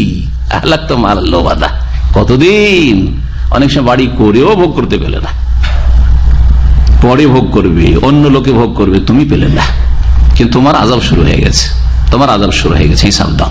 ইয়াকুলু আহলাকতুম মালাল লুবাদা, এটা কাফেরের চরিত্র। আয়াহসাবু, সে কি চিন্তা করে না, সে কি ভাবে না, আল্লাম ইয়ারাহু আহাদ, বা সে কি ভাবে, এখানে ভাবে আছে, আয়াহ সে কি ভাবছে যে আল্লাম ইয়ারাহু আহাদ, তাকে কেউ দেখে না, আল্লাহ দেখেনি যে কোথায় খরচ করলো, কোথায় ভোগ বিলাস করলো। এক রাতে চরিত্রহীন লুচ্চারা, বড় বড় পয়সাওয়ালা যারা চরিত্রহীন রয়েছে, এক রাতে লক্ষ লক্ষ টাকা ব্যয় করছে নায়িকার সাথে, গায়িকার সাথে, অমুকের সাথে, তমুকের সাথে, আউযু বিল্লাহ, অমুক দেশে গিয়ে, কল্পনার বাইরে। এদের চরিত্র এখানে বর্ণনা করা হয়েছে। আল্লাহ দেখেন নাই, আল্লাহ জানেন না। ইয়াহসাবু, তারা কি এটাই ভেবেছে, চিন্তা করেছে, আল্লাম ইয়ারাহু আহাদ, তাকে কেউ দেখে না বা তাকে দেখে নাই? অবশ্যই দেখেছে। আলাম নাজআল লাহু আইনাইন, একটু বিবেক করো। আল্লাহ বলছে, হে মানুষ, মানুষকে চিন্তা করতে আল্লাহ বলছেন। মানুষকে কি আল্লাহ দুটো চক্ষু দেন নাই? দুটো চক্ষু দিয়েছেন। চক্ষু বড় নিয়ামত, শরীরের মধ্যে যতগুলি অঙ্গ রয়েছে একটি গুরুত্বপূর্ণ নিয়ামত, বরং সবচেয়ে বড় নিয়ামত আকলের পরে, বিবেক বুদ্ধির পরে, হেদায়েত জ্ঞান, যে আপনি পাগল না, আপনি সুস্থ মস্তিষ্কের আকেল আপনি। এই নিয়ামতের পরে চোখ হচ্ছে সবচেয়ে বড় নিয়ামত। কারণ চোখ দিয়ে ভালো কথা দেখে, ভালো জিনিস দেখে অন্তরে ভালো কথা নামাইতে পারে, তাই না? আর এই চোখ দিয়ে যদি খারাপ কথা কাজ দেখেন আর সেটাকে অন্তরে নামান, তাহলে সমস্ত অঙ্গ প্রত্যঙ্গগুলি আপনার খারাপ হয়ে যাবে। কারণ অন্তরে খারাপ কথা নেমেছে, চোখে দেখেছে, এই চোখ অথবা কান দিয়ে। মানুষ ইলম হাসিল করে দুটো অঙ্গ দিয়ে, দুটো অঙ্গ দিয়ে মাত্র, হয় চোখ দিয়ে নয় কান দিয়ে। চোখ দিয়ে দেখে, তারপর অন্তরে নামায়, আর স্মৃতি শক্তিতে এখানে সংরক্ষিত রাখে, এটা হচ্ছে মেমোরি, এখানে মেমোরিতে রাখে, ভালো না মন্দ বিদ্যা রাখে। আর না হলে কান দিয়ে শুনে, শোনার পর অন্তরে নামায়, উপলব্ধি করে, আর বুঝে, জিনিসটা বুঝার পরে তখন মেমোরিতে এখানে স্টক করে, যে যতটা পারে রাখে, আর যে পারে না সে ভুলে যায়, বা যতটা পারে না ভুলে যায়। হচ্ছে মানুষের নলেজ হাসিল করা, জ্ঞান অর্জনের উপায়। আমরা যদি চোখ দিয়ে না দেখতাম, বহু জিনিস সম্পর্কে আমরা জ্ঞান অর্জন করতে পারতাম না। আমরা যদি কানে না শুনতাম, তাহলে বহু ভালো কথা শুনতে পারতাম না। এখন যে দিনের কথা চলতে শুনতে পারতেন। তাই আল্লাহ রাব্বুল আলামিন বলছেন এই নিয়ামত সম্পর্কে, যে মানুষকে কি আমি দুটো চক্ষু দিইনি, ওয়া লিসান ওয়া শাফাতাইন, এই যে জ্ঞানটা ভিতরে ঢুকালেন আপনি, এই জ্ঞানটাকে, এই যে নিজের জ্ঞান চর্চা করবেন, জ্ঞানকে যে মানুষকে বিতরণ করবেন, জ্ঞানটা যে ব্যক্ত করবেন, নিজের ভিতরের কথা প্রকাশ করবেন, এর জন্য কি লাগবে? জিহ্বা লাগবে, বাক শক্তি লাগবে, বাক শক্তি। আল্লাহ বলছেন যে ভিতরে নলেজ নেওয়ার জন্য চক্ষু দিয়েছি, বড় নিয়ামত, আর তারপরে সেটা ব্যক্ত প্রকাশ করার জন্য, নিজের ভাব, মনের কথা মানুষকে বোঝানোর জন্য তোমাকে জবান দিয়েছি, লিসান। শুধু যদি জিহ্বা থাকতো তাহলে কাজ হইতো না। জিহ্বার সাথে যে ঠোঁট আছে, বড় নিয়ামত।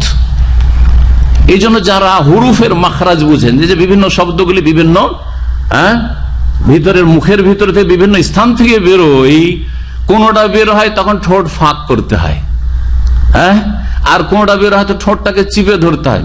মিম, ঠিক না? ফা, তা, দেখেন তা ফাঁক হয়ে গেল, ঠিক না? হা, খা ফাঁক হয়ে গেল। জিম, দেখছেন? সুবহানাল্লাহ। তো যদি আল্লাহ ঠোঁট না দিতেন তাহলে সেটা কন্ট্রোল করা যেত না।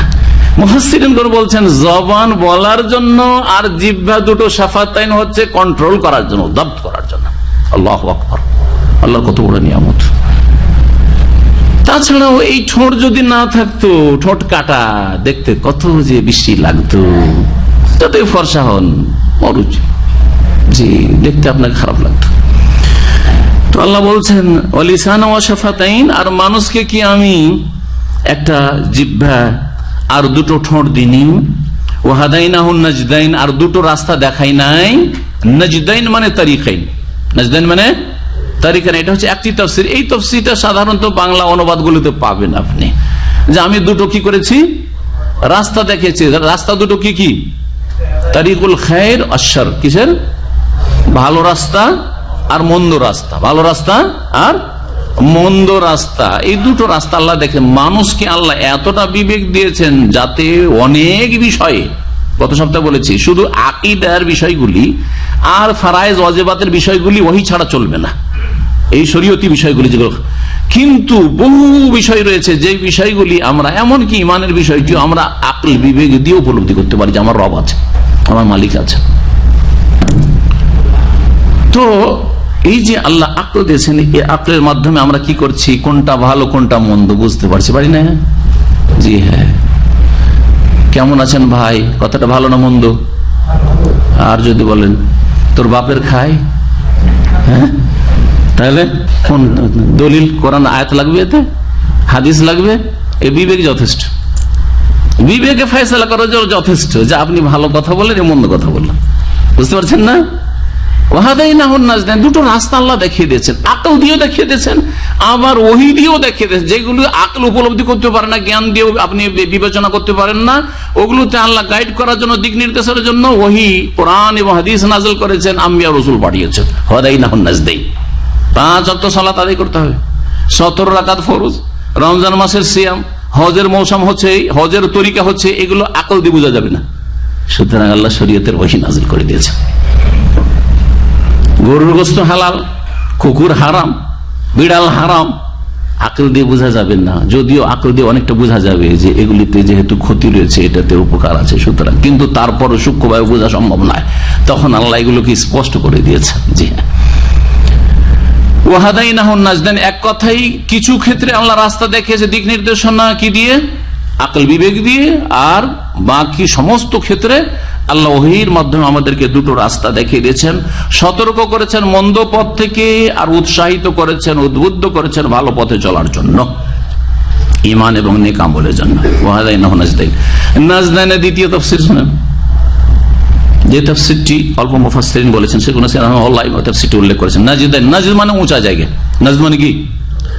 বাংলাদেশে বরিন্দ্র এলাকা আছে, জানেন, বুঝেন, উঁচা এলাকা, বাস যেখানে উঁচা এলাকা সেটা হচ্ছে বরিন্দ্র। সুতরাং নওগাঁ এলাকাতে বরিন্দ্র এলাকা আছে, আর এক হচ্ছে মংলা, যেখানে উঁচা, বাংলাদেশের জমির মধ্যে যেটা উঁচা জায়গা, ধরেন আপনার ডিস্ট্রিক্ট, ওইটা হচ্ছে বরিন্দ্র এলাকা, যেখানেও বান বন্যা উঠে না।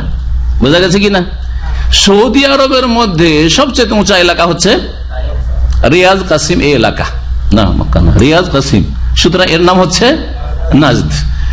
এবং সমস্ত আরব জগতের মধ্যে সবচেয়ে উঁচা এলাকা হচ্ছে ইরাক, সেই জন্য ইরাক নাজদুল ইরাক বলা হয়, নাজদুল ইরাক বলা হয়। বাসরা, কুফা, এই এলাকাগুলি খুব উঁচা এলাকা। জি, যে এলাকা থেকে ফিতনা হবে, নবী করিম সাল্লাল্লাহু আলাইহি ওয়াসাল্লাম বলেছেন, সেটাতে নাজদুল ইরাক বলা হয়েছে, সেটা নাজদুল হেজাজ নয়। জি, হেজাজের আরব, যে এই মক্কা মদিনার আরব, এই আরবের নাজদকে বোঝানো হয়নি, কিন্তু বিদাতিরা এটার ফিট করে বলে যে এখানে ফিতনা হবে। না না, এখানে 1400 বছর ইতিহাস প্রমাণ করে যে এখানে নবী সাল্লাল্লাহু আলাইহি ওয়াসাল্লাম হাদিসের ইঙ্গিত হচ্ছে মাশরিক, পূর্ব দিকে, আর আসল পূর্ব দিক তখন বলা হয়তো ইরাককে। আর ইরাক থেকে বাস্তব প্রমাণ করে যে সমস্ত ফিতনাগুলি উঠেছে কোত্থেকে? আকীদার ফিতনা হোক, আর লড়াইয়ের ফিতনা হোক, আর মুসলিম জাতির ধ্বংস হোক, সবগুলো কিন্তু ইরাক থেকে হয়েছে। বাগদাদের পতন ঘটার মাধ্যমে সবচেয়ে বেশি মুসলিম জাতি ক্ষতিগ্রস্ত হয়েছে। যে হালাকু খার আক্রমণ, চেঙ্গিজ, এই যে তাতারিদের আক্রমণে বাগদাদের যে বিশাল মুসলিমদের সভ্যতাকে একবার ধ্বংস করে দেওয়া হয়েছে। আর বর্তমান যুগে সাদ্দাম কিভাবে বরবাদ করলো এই ইরাককে, হ্যাঁ, তারপরে রাফেজি শিয়ারা কি করেছে সেখানে, আর এখন বর্তমানে কি জুলম অত্যাচার চলছে আহলে সুন্নাতের ওপর। তারপরে আপনার যুগে যুগে যত ফিতনা হয়েছে, যতগুলো, বাসরা থেকে কাদরিয়া বেরিয়েছে, রাফেজি শিয়া বেরিয়েছে কুফা থেকে, খারেজিদের ফিতনা হয়েছে আলী রাদিয়াল্লাহু তাআলা সাথে কুফা থেকে। জি হ্যাঁ, এইভাবে যতগুলি বাতিল ফিরকা বেরিয়েছে, সব দেখবেন সবগুলো উৎস হচ্ছে ইরাক, না হলে ভারত।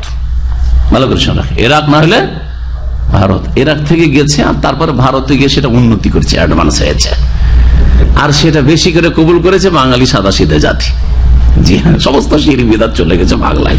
নাজদ মানে তাহলে উঁচা, আর শরীরের উঁচা জায়গার মধ্যে একটি উঁচা জায়গা হচ্ছে স্তন, বক্ষ।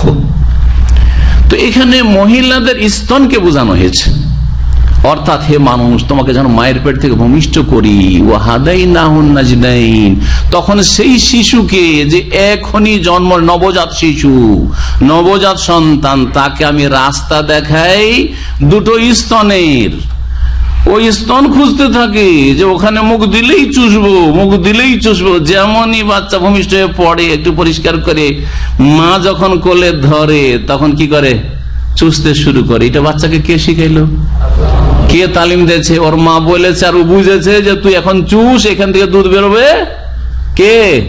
আল্লাহ। ওয়াহাদাইনাহুন নাজদাইন, দুটো উঁচু স্থান অর্থাৎ স্তনের দিকে আমি দিক নির্দেশনা দিয়ে থাকি নবজাত শিশুকে, প্রত্যেককে আল্লাহ ইলহাম করেন যে তুই এখানে চুষ দে, তাহলে দুধ বের হয়ে আসবে, আর তোর খাবারের ব্যবস্থা হবে, আর পানীয়ের ব্যবস্থা হবে। সুবহানাল্লাহ। ওয়াহাদাইনাহুন নাজদাইন।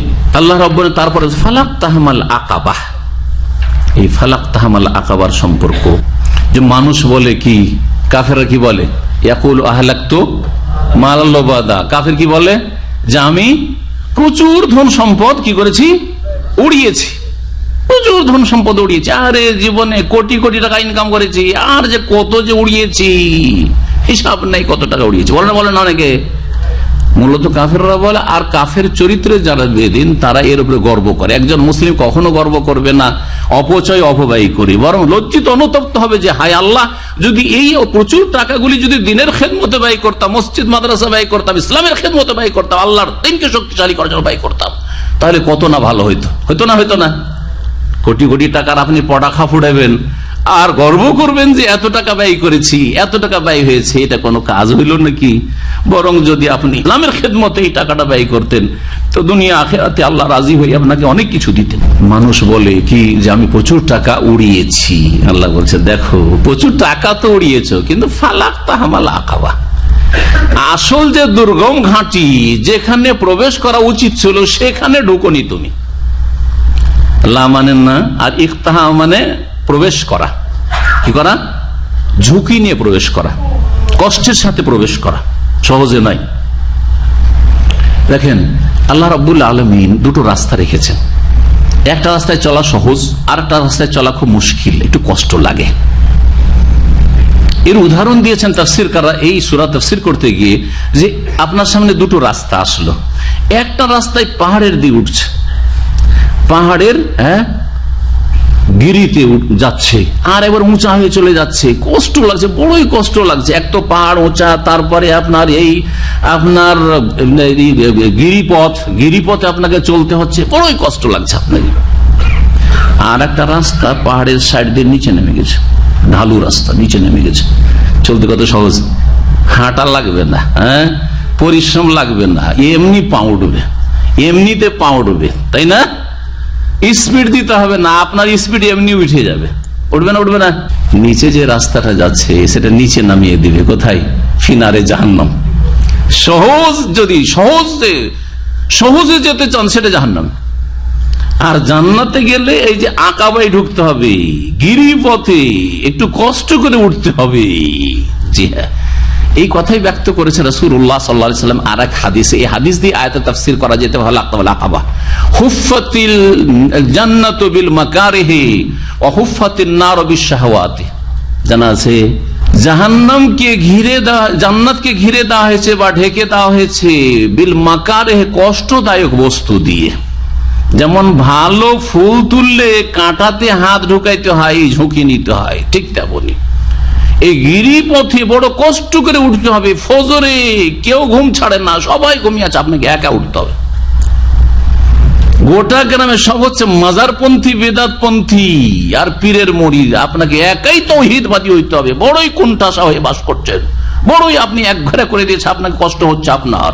যে গিরিপথে আপনাকে ঢুকতে হবে, তাওহীদের পথে, সুন্নাহর পথে ঢুকতে হবে, আপনাকে কষ্ট করতে হবে।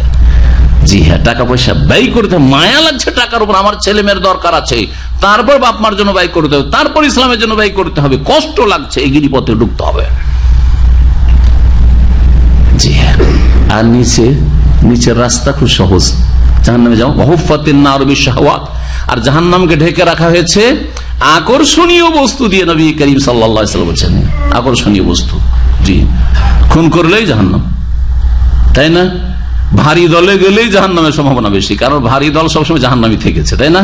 বড় দলে চলতেও সুবিধা, তাই না? হই হই করে চললেই হইল। জি, সবাই ইনকিলাব জিন্দাবাদ বলছে, আপনি যদি চুপও থাকেন তবু ইনকিলাব জিন্দাবাদ, ওর সাথে আছেন আপনি। বড় দলে ভালো লাগছে, ঠিক ওই রকমই।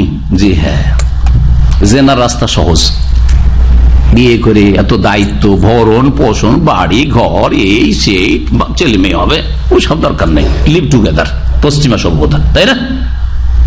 জি হ্যাঁ, আর একটা দিকে কেন সীমিত, শুধু স্বাদ চেখে বেড়ান, স্বাদ চেখে বেড়াল, এখানে ওখানে চেখে বেড়াচ্ছে।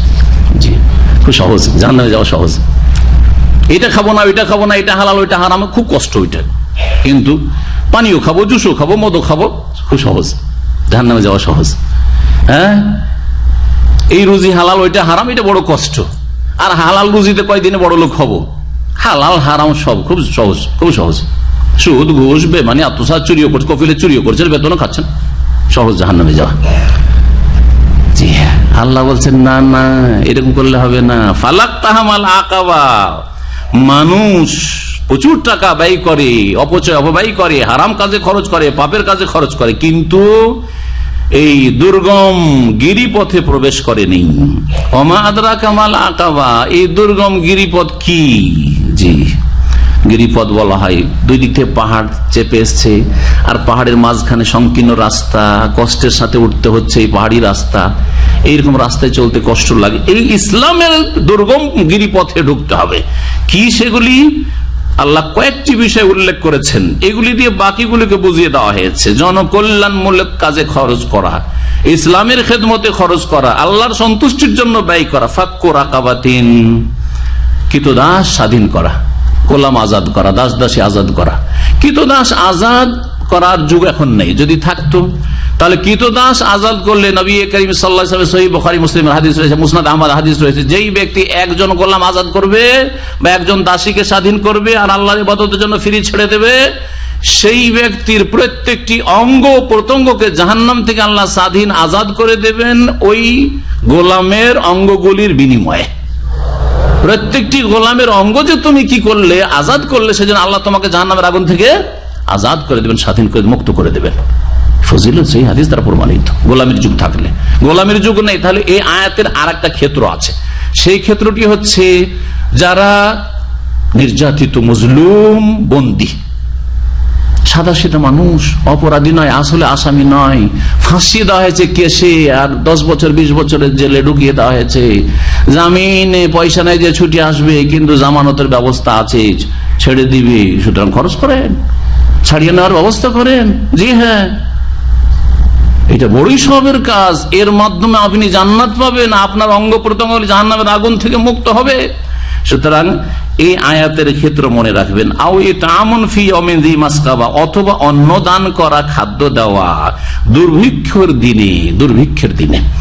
মাসগাবাতুন, সাগাব, সিন গাইন বা মানে হয় ক্ষুধা, জু মানে হ্যাঁ, আল্লাযী আত'আমাহুম মিন জু, সূরা কুরাইশ আছে না, জুন মানে খিদা। আর মাজাআতুন, জুন থেকে ওর মানে হচ্ছে দুর্ভিক্ষ, মানে সবাই খিদায়, গোটা দেশ গোটা অঞ্চল খিদায়, খাবারের ব্যবস্থা নেই, এটা কিনা দুর্ভিক্ষ বলা হয়। তো এখানে মাসগাবাতুন দুর্ভিক্ষকে বোঝানো হয়েছে। অথবা বিশেষ করে খাদ্য দান করা অভাবীদেরকে, কখন, বা যার কাছে খাবার নেই, ফি ইয়াউমিন, এমন দিনে যে দিনটি হচ্ছে জি মাসগাবা, দুর্ভিক্ষের দিন। দুর্ভিক্ষের কালে মানুষকে খাবারের ব্যবস্থা দেওয়া, পানির ব্যবস্থা দেওয়া, টাকা পয়সা দান খেরাত করা, এটা বড়ই সওয়াবের কাজ। যেই দেশগুলিতে দুর্ভিক্ষ রয়েছে অথবা অভাব রয়েছে, বা যেই বাড়িতে অভাব রয়েছে, খেতে পাচ্ছেন, আর আপনার বাড়িতে ছেলেমেয়েরা 3 বারে যায় 5 বার পেট পুরে খাচ্ছে, আর তারা 2 বার খেতে পায় না, কেন? আপনি একটু কমিয়ে নিয়ে আসেন, তাদেরকে দেন। শুধু যাকাত দিয়ে সারলে হবে না, ইয়তীমান যা মাকরাবা। আর এইরকমই খাওয়াইতে হবে কাকে?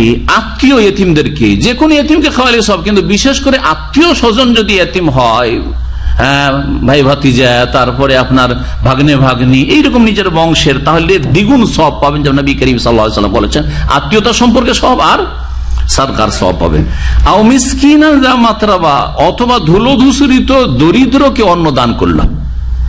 এগুলো হচ্ছে দুর্গম গিরিপথ ইসলামের। এমন মিসকিন জামাতরাবা, যে মাটিওয়ালা। এর মানে কি? মানে ধুলো ধূসরি তো মাটিতে মিশে গেছে, মাটিতে মিশে গেছে। মাটিতে মিশে যাওয়া মানে একেবারে অসহায়, সর্বহারা, নিঃস্ব। জি, যার কাছে ধুলো ছাড়ার কিছু নেই, ধুলোটাই ফিরি পাবে। হয়তো একটা পয়সা নেই, ভিটে মাটিও নেই, খাবারের ব্যবস্থা নেই, কাপড়ের ব্যবস্থা নেই, এইরকম লোক, এক কথায় সর্বহারা। এই কাজগুলি তো করতে হবে। দুর্গম ঘাটিতে ঢুকলে মূল বিষয় আল্লাহ বলছেন সেটা হচ্ছে তাওহীদ, সেটা হচ্ছে ঈমান, এবং ঈমানের যে 6টি পিলার এবং তার অন্তর্ভুক্ত যে বিষয়গুলি রয়েছে। সুম্মা কানা মিনাল্লাযীনা আমানু, অতঃপর যেন ওই ব্যক্তি যে দুর্গম ঘাটিতে প্রবেশ করলো সে যেন মুমিনদের অন্তর্ভুক্ত হয়। ঈমানের 6টি রুকন মনে রাখবেন, সবগুলি যেন ঠিক থাকে। শিরক মুক্ত হইতে হবে, তাওহীদবাদী হইতে হবে। জি হ্যাঁ, এবং ধৈর্য নিজে ধারণ করে অন্যদেরকে, একে অপরকে ধৈর্যের জন্য উপদেশ দান করে, নিজেও ধৈর্য ধারণ করেন, অন্যকেও ধৈর্যের উপদেশ দান করেন। ধৈর্য হচ্ছে 3 প্রকারের, জানা আছে কারো? জি, আল্লাহর সন্তুষ্টি, আনুগত্য, নেকির কাজের উপর অটল থাকা, ধৈর্য ধারণ করা। গুনার কাজ থেকে, পাপ থেকে বেঁচে থাকার ক্ষেত্রে ধৈর্য ধারণ করা। আর অসন্তোষজনক, কষ্টদায়ক তকদিরগুলি, যে ভাগ্যে যে দুর্ভাগ্য যেগুলি আসছে সেগুলির ক্ষেত্রে ধৈর্য ধারণ করা। এই 3টি ধৈর্য হচ্ছে পুরো ইসলাম। অথবা সাউবিল মারহামা, এবং একে অপরকে দয়ার, মায়ার উপদেশ দান করবেন, নিজেও মায়া করবেন আর অন্যকে মায়ার জন্য উপদেশ দান করবেন। আজান হয়ে যাচ্ছে। উলাইকা হুম উলাইকা আসহাবুল মাইমানা, এরাই হচ্ছে ডানপন্থী, মানে সৌভাগ্যবান। ওয়াল্লাযীনা কাফারু, পক্ষান্তরে যারা কাফারু বিআয়াতিনা, আমার আয়াতগুলিকে অস্বীকার করে, হুম আসহাবুল মাশআমা, তারাই হচ্ছে দুর্ভাগ্য বা হতভাগা। আলাইহিম, বামপন্থী, আলাইহিম নারুম মুসাদা, তাদের উপর রয়েছে বন্ধ আগুন, অর্থাৎ তার অবরুদ্ধ থাকবে এমন আগুনে, যেই আগুনের যে দ্বার রয়েছে জাহান্নামের, সেটা বন্ধ করা থাকবে, রুদ্ধ করা থাকবে, আর ভিতরে তারা জ্বলতে থাকবে। অমাহুম বিখারিজিনা মিনান নার, তারা জাহান্নাম থেকে কখনো বের হতে পারবে না।